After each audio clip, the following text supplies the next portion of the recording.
네, 날씨가 갑자기 또 추워졌죠. 또 한파, 또 주의보, 또 재난 문자가 또 왔는데요.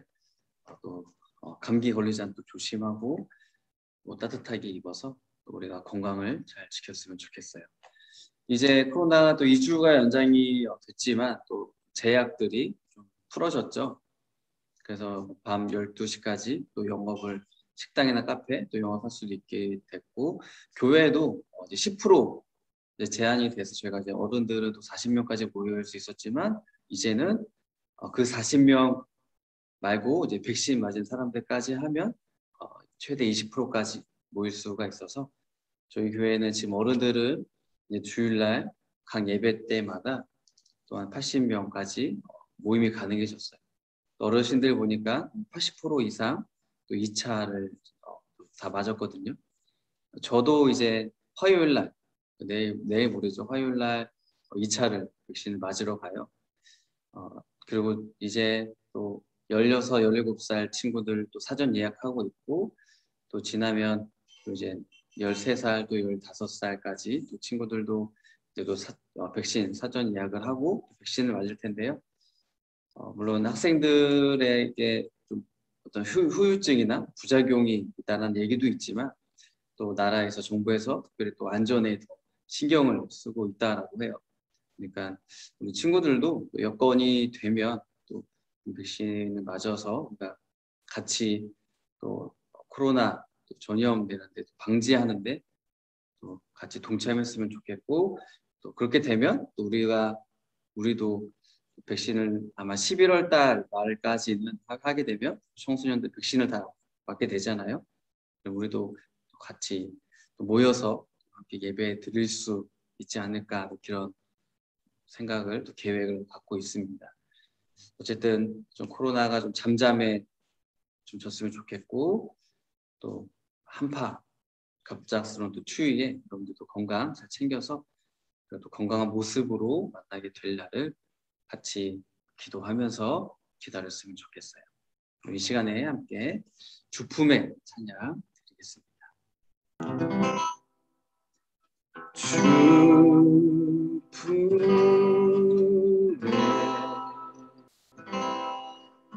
푸른 소서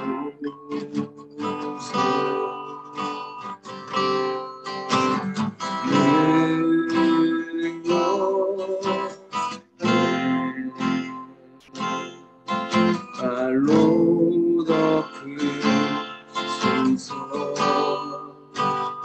거친 파도 날 향해 와도 주와 함께 날아오르리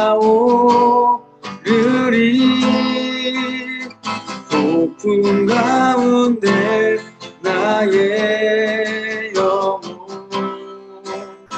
잠잠하게 주노리라 주님 안에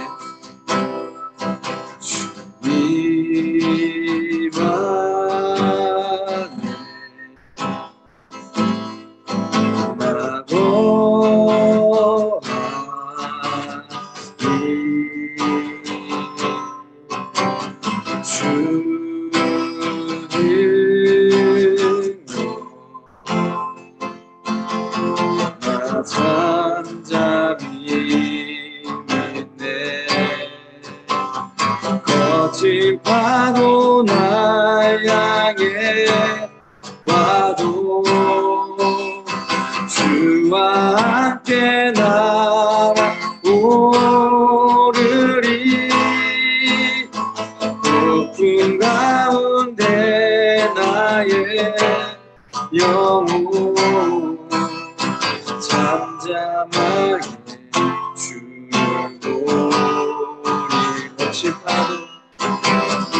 거친 파도 날 향해 와도 주와 함께 날아오르리 폭풍 가운데 나의 영혼 잠잠하게 주노리라 거친 파도 날 향해 와도 주와 함께 날아오르리. 폭풍 가운데 나의 영혼 잠잠하게 주를 보리라. 잠잠하게 주를 보리라. 잠잠하게 주를 보리라.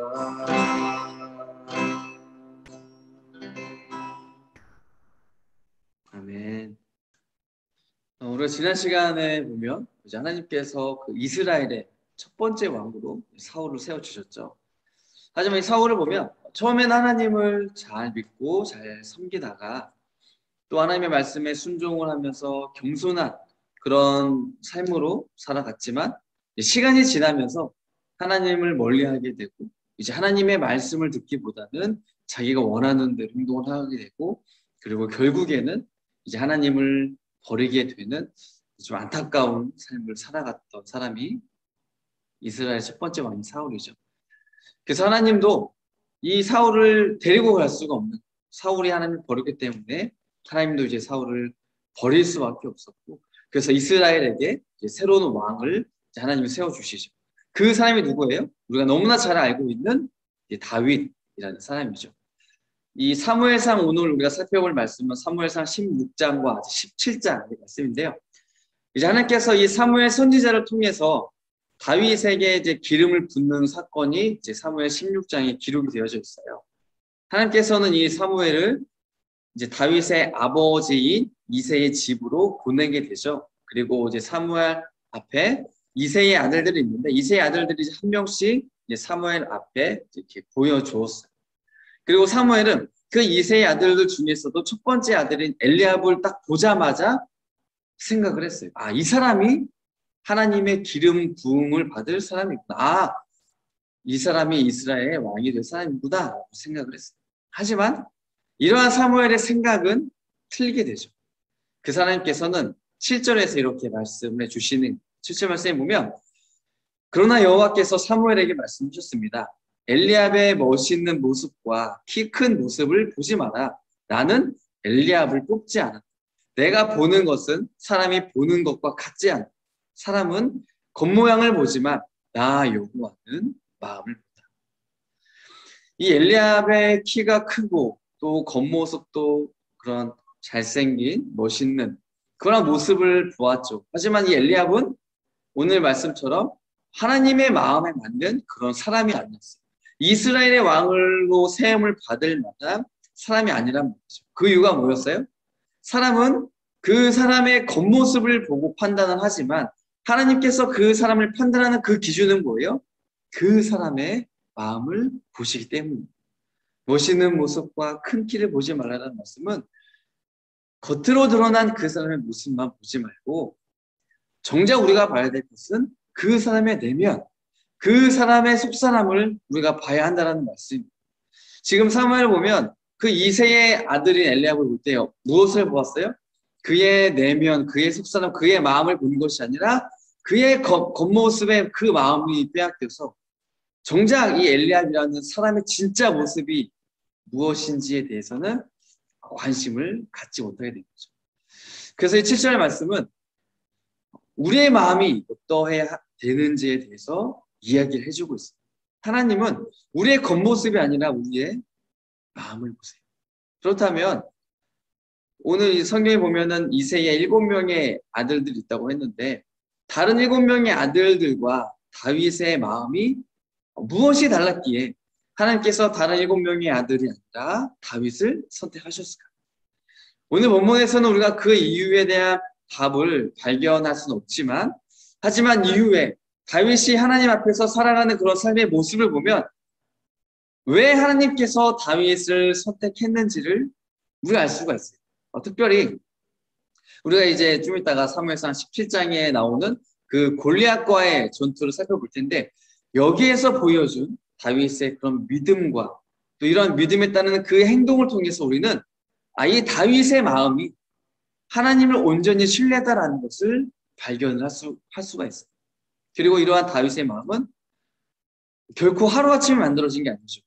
이미 다윗은 어려서부터 하나님을 사랑했고 하나님을 신뢰하는 사람이었기 때문에 골리앗으로 인한 그런 국가적인 위기의 상황에서 자연스럽게 그런 다윗의 신앙의 고백과 행동이 나올 수 있었던 거예요.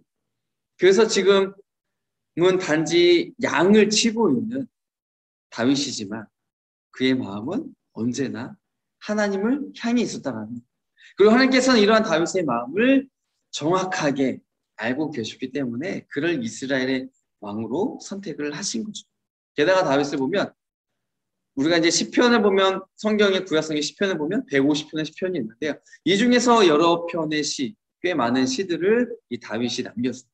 그 중에서 시편 63편에 보면 이것은 다윗이 이제 사울에게 쫓겨다니면서 이제 유다 광야에서 지날 때 지은 시.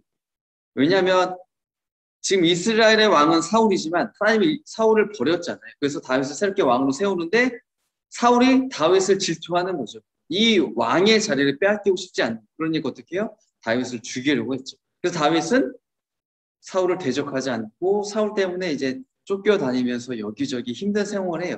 그 중에 유다 광야라는 곳에서 이제 다윗이 지낼 때에 지은 시인데 여기에 보면 다윗은 이런 고백을 하고 있어요. 내가 간절히 주를 찾습니다.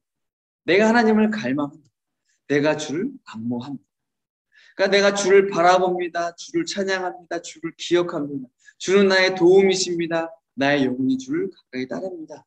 이러한 고백들이 시편 이 63편에 담겨져 있어요. 이처럼 다윗을 보면 그의 마음이 언제나 하나님을 찾았고 언제나 하나님을 바라보고 그 힘든 상황 속에서도 하나님을 찬양하고 또 하나님을 기억하고 또 하나님을 따르는 사람이라는 것을 우리가 분명히 보게 되는 거죠. 그렇기 때문에 우리의 마음은 또 어떠한 마음이 되어야 될까요? 다윗처럼 하나님을 언제나 향해 있어야 돼요. 다윗의 아버지인 이새와 다윗의 형제들이 다윗을 주목하지 않았어요. 막내 아들이라고 하면서 그를 멸시하고 천대했죠. 하지만 그럼에도 불구하고 다윗은 그러한 상황 속에서도 하나님을 사랑하고 하나님을 신뢰했어요. 가족 내에서조차 자신에게 주목하지 않았고 관심을 두지 않았고 자신을 차별대하고 있었지만 다윗의 마음은 온전히 하나님을 향하고 있었어요. 하나님을 사랑하고 하나님을 찾고 하나님을 의지했다는 거죠. 우리의 삶도 보면 어떻게 보면 이 세상이라는 기준에 보면 또 세상의 가치에 따라서 판단해 보면 너무나 가진 것이 없고 보잘것이 없는 삶일지도 몰라요. 세상에서 때로는 무시받을 수도 있고 좀 부당한 또 불합리한 대우를 받게 될 수도 있어요. 그럴 때 우리는 어떻게 대처를 해야 될까요? 다른 방법이 없죠. 오늘 다윗이 보여준 것처럼 하나님을 향한 이 나의 마음은 절대로 흔들리면 안 돼요. 절대로 포기하면 안 돼요. 어떤 상황에서도 늘 하나님을 사랑해야 돼요. 하나님을 온전히 신뢰해야 되는 거예요. 겉으로만 내가 신앙이 좋은 것처럼 그렇게 보여서는 안 된다는 거죠. 나의 삶과 나의 신앙이 분리가 되면 안 되고 붙어 있어야 돼요. 같아야 돼요. 나의 마음과 나의 행동이 다윗처럼 하나님을 찾고 하나님을 바라보고 하나님을 기억하고 하나님만 따라가는 그런 삶을 살아가야 되는 거예요. 왜 우리가 그렇게 살아가야 돼요? 하나님은 내 겉모습을 보는 것이 아니라 내 마음을 보시는 분이시기 때문에 저는 우리 중고등부 청년분들이 이러한 다윗처럼 그 마음이 그 중심이 언제나 하나님을 향하고 하나님을 사랑하고 하나님을 신뢰하는 그런 신앙인의 모습으로 살아갔으면 좋겠어요. 하나님께서는 각 사람의 마음을 보시기 때문에 그 이생의 7명의 아들이 사무엘 앞으로 지나갔지만 그들의 마음을 볼 때에 하나님의 마음에 들지 않았던 거예요. 그래서 선택하지 않은 거죠. 그래서 사무엘이 이새에게 물어봐요. 지금 당신의 아들들이 내 앞에 다 왔는데 하나님이 선택하지 않았습니다. 당신의 아들이 여기 있는 7명이 다입니까? 그러니까 이새가 대답하죠. 막내 한 명이 있는데 그는 지금 양떼를 돌보고 있어요. 왜 그 막내 다윗을 데리고 오지 않았어요? 가족에서조차 설 자리가 없었던 다윗은 어떻게 보면 없는 사람은 취급이 되었어요. 그렇기 때문에 중요한 일에 다윗 빼고 나머지 7명만 데리고 왔던 거죠. 하지만 사무엘은 그 말을 듣자마자 지금 당장 막내를 데리고 오십시오라고 말하죠. 그리고 사무엘이 그 다윗을 보고 이렇게 고백을 하게 돼요. 자, 12절 말씀해 보면 그리하여 이새는 사람을 보내어 자기 막내 아들을 불러오게 하였습니다. 이새의 막내 아들은 살결이 붉으스레하고 눈이 빛나는 잘생긴 소년이었습니다. 여호와께서 사무엘에게 말씀하셨습니다. 자, 바로 이 소년이다. 일어나 그에게 기름을 부어라. 여기 보면은 살결이 붉으스레하고 눈이 빛나는 잘생긴 소년이었다고 표현하고 있는데요.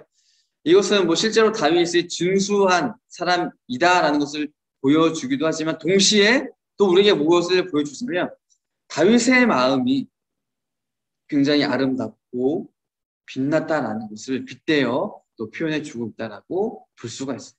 그리고 사무엘은 하나님의 말씀대로 그 자리에서 다윗에게 기름을 붓는 이것은 무엇을 보여줘요? 하나님께서 다윗이라는 사람을 이스라엘의 왕으로 선택했다라는 것을 보여주시는 거죠. 그리고 그 시간 이후에 다윗은 이제 여호와의 성령에 크게 감동을 받아요. 그러니까 기름을 받는 그 순간뿐만 아니라 이후에 다윗의 모든 삶의 영역에서 이제 다윗에게 누가 함께하는 거예요? 하나님이 다윗과 함께 해주신다는 거예요. 그래서 이제 다윗은 그전에는 어떻게 보면 평범한 사람처럼 보잘것없는 사람처럼 보였을 수도 있지만 이제는 하나님의 기름 부음을 받은 사람으로서 이제는 하나님의 성령의 충만함, 이제는 하나님의 성령이 함께하는 하나님의 사람으로 새로운 인생을 시작을 하게 되는 거예요. 그리고 이후에 다윗은 또 어떤 일을 하게 되냐면 사울이 이제 하나님을 버렸잖아요. 그러니까 이 사울에게 악령으로 인해서 굉장히 괴로움을 당하게 돼요. 성경에서는 정확한 표현은 없지만 학자들은 아마 정신적으로 많은 큰 어려움을, 괴로움을 당하고 있었을 것이다 라고 이야기를 하고 있어요. 그래서 이제 사울을 위해서 이제 수금을 연주하는 사람을 데리고 오는데 그 사람이 바로 다윗이에요. 그래서 다윗은 사울의 양령에 들렸을 때 사울 옆에서 수금으로 이제 악기 연주를 하게 되고 그것을 통해서 또 사울의 괴로움을 조금 덜어주는 그러한 일들을 이제 하게 되는 거죠. 그리고 이후에도 사무엘상 17장에 가면 이제 우리가 너무나 잘 알고 있는 또 너무나 유명한 그런 내용이 기록되어져 있어요. 바로 다윗과 골리앗의 싸움이에요. 이 블레셋이 이제 이스라엘 공격하기 위해서 진을 치고 있었죠. 그래서 이제 블레셋은 자신의 이제 군대를 대표해서 골리앗을 내보내었어요. 그리고 골리앗을 보면 성경 보면은 키가 6규빗하고도 한 뼘이라고 표현해주고 있는데 이 6규빗 한 뼘이라는 것을 현재의 단위로 계산을 해보면 약 2m 80cm 정도의 키가 나와요. 그러니까 이처럼 골리앗을 보면 그 키만 봐도 굉장히 감히 누가 싸움을 걸지 못할 정도의 그런 무기를 갖춘 것이나 다름이 없는데 여기에다가 또 골리앗은 자기의 무기를 들었고 또 방패를 든 사람이 앞에 있었고 또 갑옷까지도 다 완전 무장을 하게 되는 거예요. 그러니까 이 사울의 모습, 골리앗의 모습을 보면은 최종 살인 병기가 되는 거죠. 그것도 머리에 있는 노트구도 쑥 썼고 또 몸에는 비늘 갑옷을 입었다라고 성경 기록해주고 있어요. 그리고 여기서 이 골리앗이 입은 갑옷의 무게를 보면 놋 5,000세겔이에요. 이 놋 5,000세겔은 현재 단위로 하면 약 50kg 정도의 무게가 나가는 그런 튼튼한 갑옷을 입은 거죠. 57kg라고 하면 어떻게 보면 성인, 좀 가벼운 남성의 무게가 되는 것을 갑옷으로 입고 있었던 거죠. 그러니까 이만한 무거운 무게를 견디라는 것은 무엇을 보여줘요? 골리앗이 키만 크고 빼쩍 마른 게 아니라 키도 컸지만 체격도 큰, 또 체력도 좋고 근력도 좋은 모든 것이 완벽하고 갖추어진 그런 잘 훈련된 엘리트 군사라는 것을 우리들에게 보여주죠. 그리고 다리에도 녹각관을 차게 되었죠.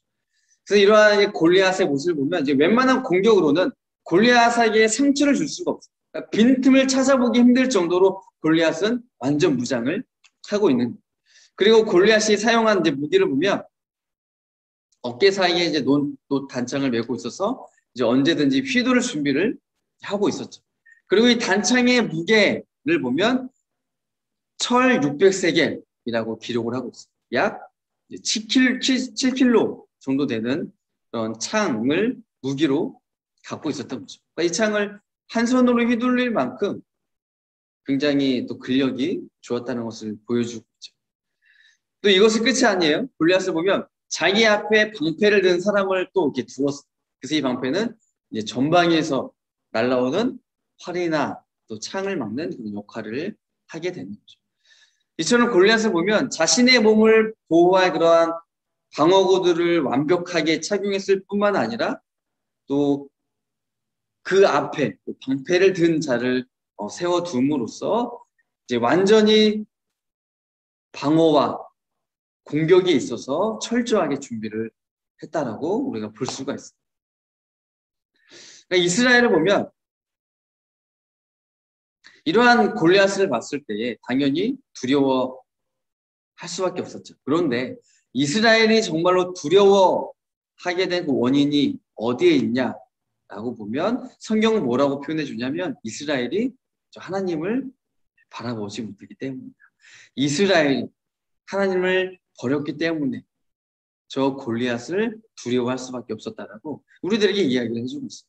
하지만 그 가운데서도 다윗은 어떻게 해요? 그들과는 전혀 다르게 골리앗을 두려워하지 않았어요. 왜요? 다윗은 하나님을 신뢰했기 때문이에요. 성경은 이 사실을 분명하게 보여주고 있어요. 이제 37절에 보면 여호와께서는 나를 사자와 곰에게서 구해 주셨습니다. 여호와께서는 나를 이 블레셋 사람으로부터도 구해 주실 것입니다. 이 말은 이제 다윗이 이제 사울 앞에서 했던 말인데요. 지금 뭐라고 고백하고 있냐면 다윗이 양떼를 쳤잖아요. 그러면 양떼를 치다 보면 그 새끼를 가져가는 사자나 곰이 왔었단 말이죠. 그러면은 그것을 이제 사자나 곰으로부터 새끼를 이제 구해내는데 그 사자와 곰을 물리치고 그것을 이기고 새끼를 구해냈던 거예요. 하지만 다윗은 내가 사자와 곰을 이길 수 있었던 것은 내가 힘이 있어서 내가 기술이 있어서 그들을 이긴 것이 아니다. 내가 사자와 곰을 이길 수 있었던 것은 하나님께서 나를 구해주셨기 때문이다.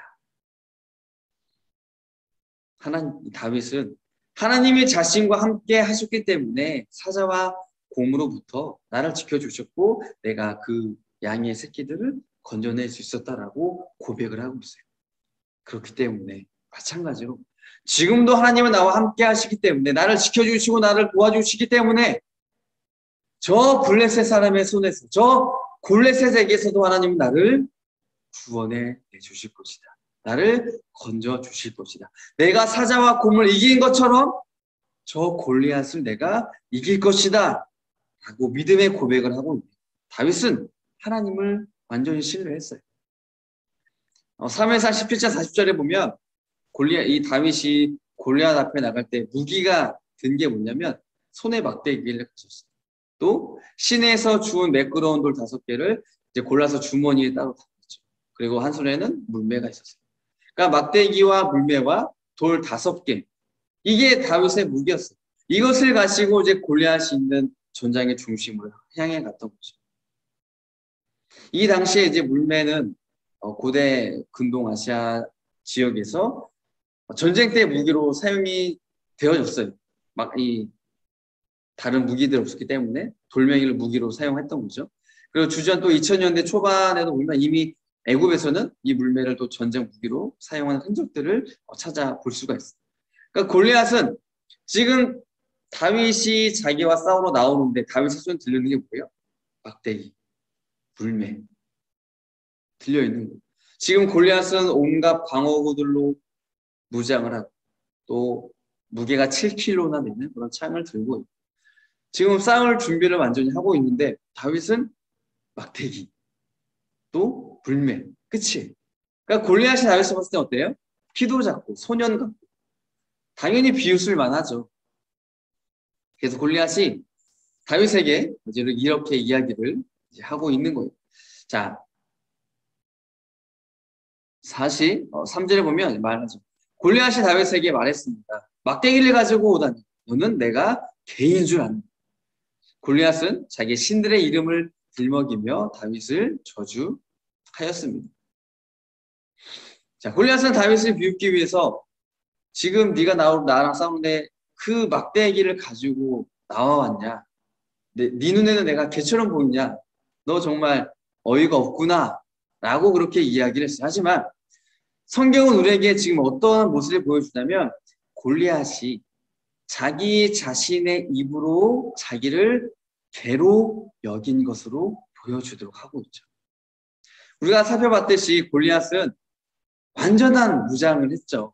그리고 이스라엘은 그러한 골리앗을 보고 무섭고 두렵기 때문에 감히 골리앗 앞에 나서는 사람이 아무도 없었어요. 근데 성경은 지금 골리앗의 입을 통해서 뭐라고 보여주고 있어요? 골리앗은 단지 개에 불과하다. 골리앗은 전혀 강한 사람이 아니다. 아무리 튼튼한 방어구를 차고 아무리 무거운 그런 무기를 가졌다고 할지라도 골리앗은 단지 개에 불과하다. 라는 것을 우리에게 분명히 보여줘요. 뿐만 아니라 다윗도 이미 골리앗을 뭐라고 표현했어요? 저 골리앗은 결코 강한 사람이 아닙니다. 골리앗은 내가 죽였던 하나님이 나와 함께 하셔서 내가 죽였던 곰이나 사자와 다를 바가 없습니다. 짐승의 단지 하나일 뿐입니다.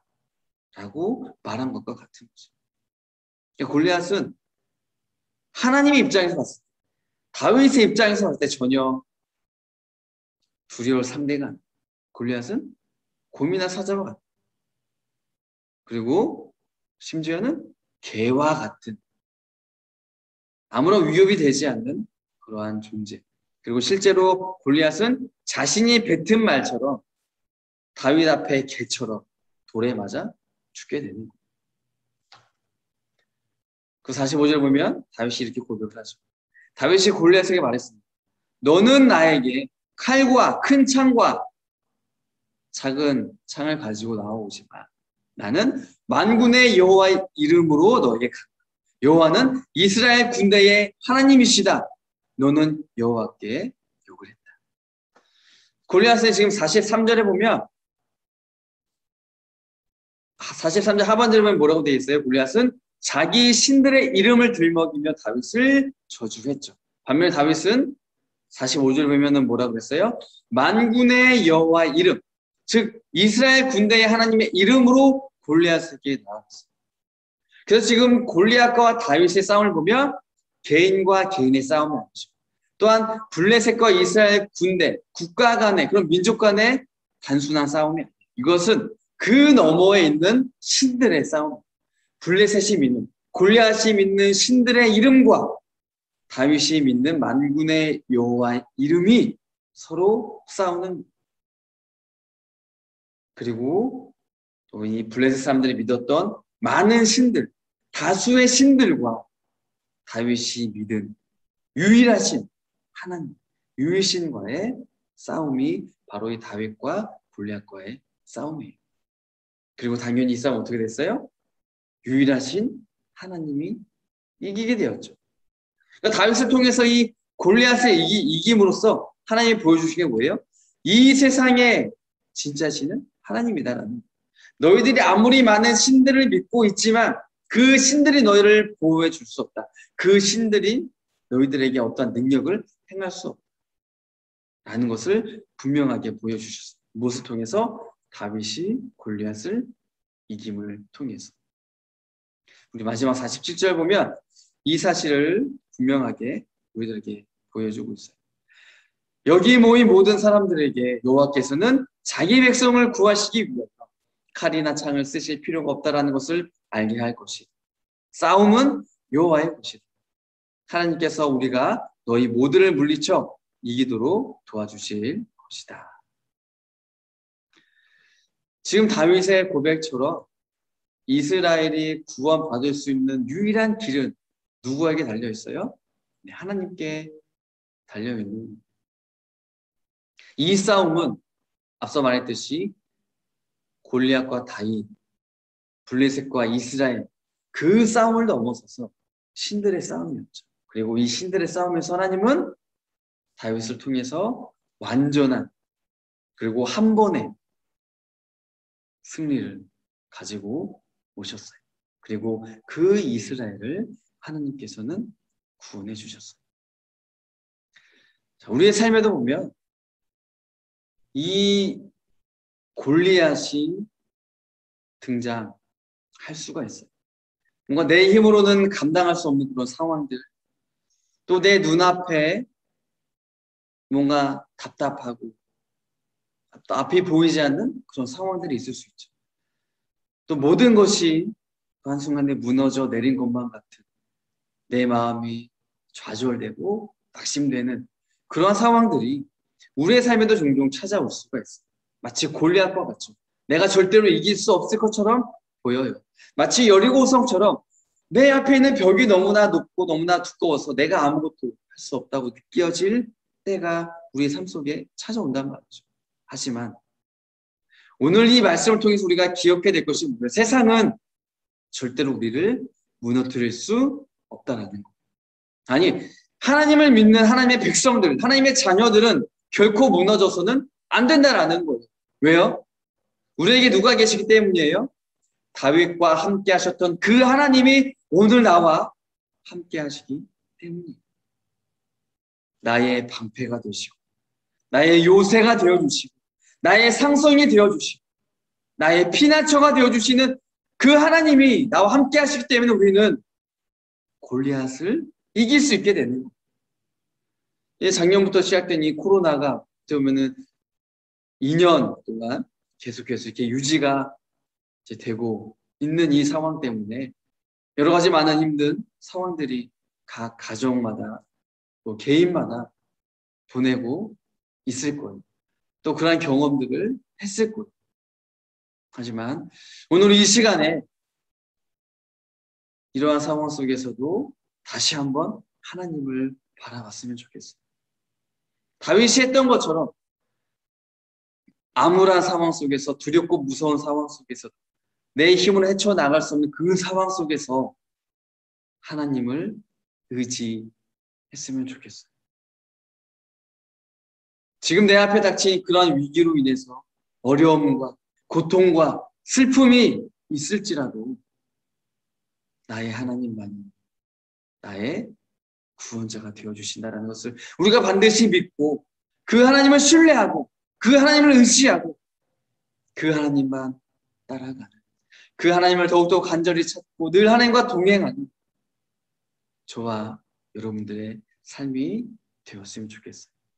그래서 이 세상에서 믿음의 사람, 그 마음을 보시는 하나님 앞에 다윗 외에 나머지 형제들이 하나님의 그 마음을 보시는 하나님 앞에서 탈락을 했지만 다윗이 하나님 앞에 합격을 하고 선택을 받았듯이 하나님께서 나의 마음을 보실 때 다윗처럼 선택할 수 있도록 나의 마음을 하나님 기뻐하실 수 있는 우리 모든 중고등부와 청년들이 다 되었으면 좋겠습니다. 자, 잠시 기도할게요. 사랑의 하나님 감사합니다. 오늘 이 다윗의 모습을 통해서 또 다윗과 골리앗의 싸움을 통해서 하나님이 다윗의 그 마음을 기뻐하시고 받아주신 것처럼 오늘날에도 그 마음의 중심, 여전히 하나님을 사랑하며 하나님을 찾는 자, 하나님을 의지하고 하나님을 붙드는 자, 하나님의 말씀을 듣고 그 말씀대로 순종하며 따라가는 자, 그러한 사람들을 찾으시며 기뻐한다는 사실을 우리가 오늘 다시 한번 기억합니다. 하나님, 내가 우리 중고등부와 청년들이 그러한 사람이 되겠습니다. 다윗처럼 어려운 상황 속에서도 힘든 상황 속에서도 모든 것이 나를 외면하고 관심 갖지 않고 무시하고 억압하고 차별하는 그런 상황 속에서도 하나님, 여전히 하나님만 여전히 하나님만 나의 주인으로 모시고 살아가는, 하나님을 내 삶의 중심으로 모시고 그 하나님과 동행하며 따라가는 우리 중고등부와 청년부가 다 될 수 있도록 주님 도와주세요. 저들의 마음이 하나님께서 찾으시는 마음, 하나님이 기뻐하시는 마음이 되게 하나님 인도해 주세요. 그리고 그러한 마음을 통하여서 우리의 삶에 어떠한 어려움이 있고 장애물이 있고 우리의 삶에 어두운 그런 상황들이 위기의 상황이 닥칠지라도 골리앗이 내 앞에 있고 여리고성이 내 앞에 있을지라도 두려워하지 않고 포기하지 않고 주저앉지 않고 나와 함께 하시는 그 하나님으로 인하여서 하나님과 함께 그 상황들을 이겨나가며 참고 인내하며 한 걸음 한 걸음 승리하면서 나아가는 우리 모든 중고등부와 청년부 우리 한 사람 한 사람 또 저희들의 가정이 될 수 있도록 성령 하나님 늘 함께하여 주시고 은혜를 베풀어 주세요. 감사하며 예수님의 이름으로 기도드립니다. 아멘.